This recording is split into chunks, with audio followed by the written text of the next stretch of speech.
आज़म खान ने एक भी बात इस केस में वो प्रस्तुत नहीं की जिसमें ये कहा जा सके कि हाँ, मैंने लखनऊ का सर्टिफिकेट जो था वो इसलिए बनवाया था। अखिलेश जी के बयान पर मेरे से ज़्यादा रामपुर के जो मुसलमान हैं वो बहुत दुखी हैं। मैं समझता हूँ उनका भी बहुत दर्द है और बहुत अच्छी तरीके से मैं ये बात समझता हूँ, क्योंकि आज़म के सामने सब बेबस थे। इसी जेल में आज सैकड़ों आदमी वहीं बंद हैं जिसको आज़म ने ज़मीनों देने से मना कर दिया और जो 5-5, 7-7 साल की सज़ा काट रहे हैं। हमारे साथ बीजेपी विधायक आकाश सक्सेना मौजूद हैं, उनसे हम जानेंगे कि 2019 में उन्होंने एक एफआईआर कराई थी 2 जन प्रमाण पत्र को लेकर और बड़ी मजबूती से उन्होंने इस केस को लड़ा और जिसमें आज़म खान परिवार को 7-7 साल की सज़ा हुई है।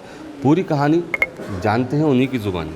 जी आकाश जी, क्या कहेंगे इस केस को कैसे शुरू किया था, कैसे एफआईआर हुई पूरी? ये 2015 में जी जब आज़म खान नगर विकास मंत्री थे तो 21 जनवरी 2015 को नगर निगम लखनऊ से आज़म खान अपने बेटे की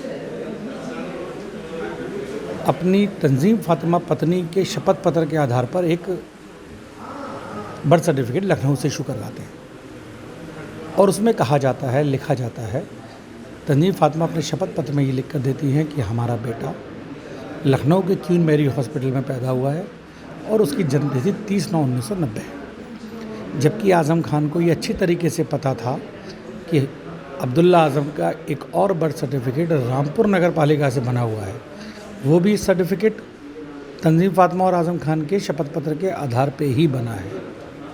उसमें उन लोगों ने ये लिख के दिया है कि हमारा बेटा रामपुर में पैदा हुआ था और उसकी जन्मतिथि 1/1/1993 है। ये केस पूरा आईने की तरह साफ़ है, कहीं से कहीं तक कुछ पेन लगाने की ज़रूरत नहीं है।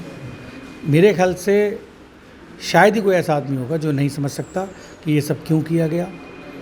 जो दूसरा बर्थ सर्टिफिकेट था वो अपने बेटे को विधायक बनाने के लिए, उसकी एज को 2.5 साल बढ़ाने के लिए बनाया गया। सबसे बड़ी बात तो ये है कि जब ऐसे संवैधानिक पद पर बैठे हुए व्यक्ति, अगर आप कल के कोर्ट का ऑर्डर बारीकी से सुनेंगे, पढ़ेंगे, उसमें कई लाइनें लिखी हैं कि जब इस जनता का जो सेवक है, जो लोक सेवक है, जो संवैधानिक पद पर है, उसकी जिम्मेदारी है समाज को सही दिशा देना, ना कि अपने पद का दुरुपयोग करके खुद उसका फ़ायदा लेना। आज़म ने ये जो कृत्य किया है वो आज उसके सामने है। 2019 में ये एफआईआर कराई गई और कल 18 अक्टूबर को उसका फैसला आया।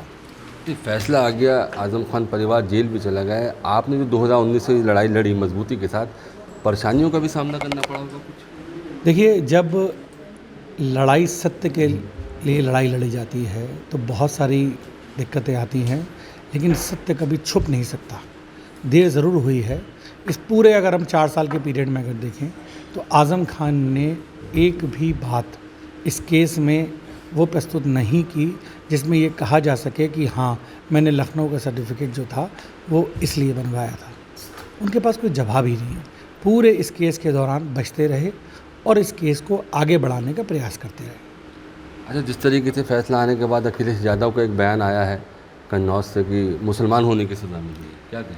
अखिलेश जी के बयान पर मेरे से ज़्यादा रामपुर के जो मुसलमान हैं वो बहुत दुखी हैं, क्योंकि आज वो मुसलमान उनसे ये सवाल कर रहा है, जब आज़म ने उन पर जुल्म किए थे तब अखिलेश जी कहाँ थे?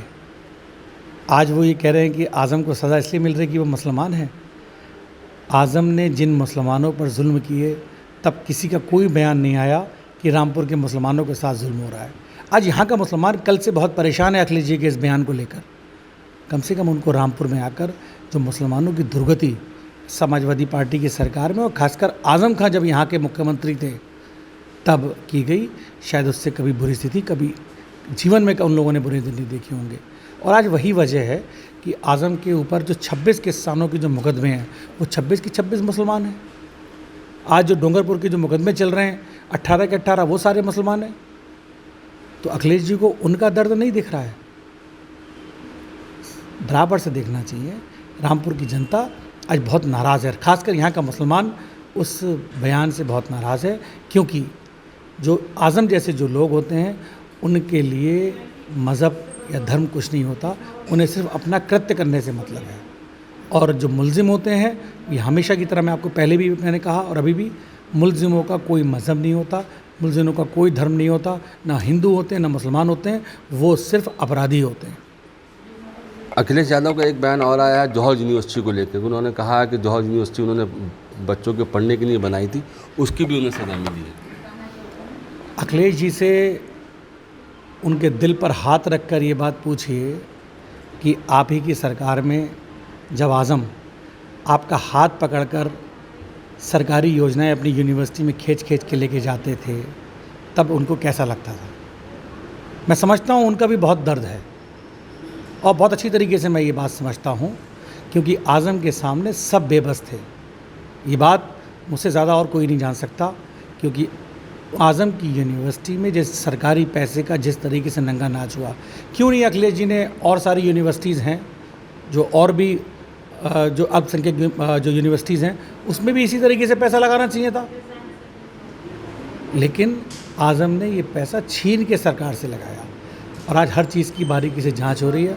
और ये हम नहीं कहते, ये कागज़ कहते हैं किस तरीके से CNDS डिपार्टमेंट का, जो आज़म के खुद अधीन आता है उसमें।